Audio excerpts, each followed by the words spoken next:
Mahairoi ani punna mangkhibagi thaudokta chenaba mioi faabagi mathakta setkiba fijol fangbagi report leirabanina saru macheda mata oiraba soimung manungda fanganpham thoi haina opposition MLA Ranjitna house da taksinkhre.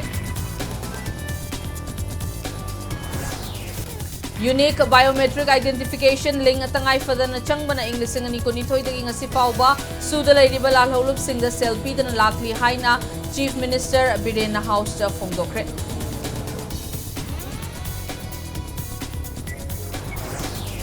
Manipur Legislative Assembly ki ngasi fangkhiba mifamda tongan ba department taret ki lupa crore lising taruka jamnga ga humfutara lakh tara ga lising tara nipan gi apunba senfam moigada demand sing pass tawkre.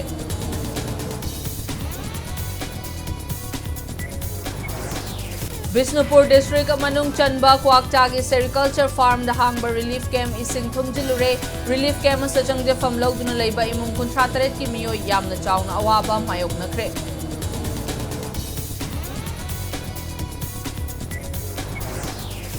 Thobal Mini Secretariat Complex sa leiba SDO Thobal gi office building da duty taba ahum suba IRB gi rifleman ama masada issue tawba nongmai na kapsin jabani haiba thaudokta leikidre.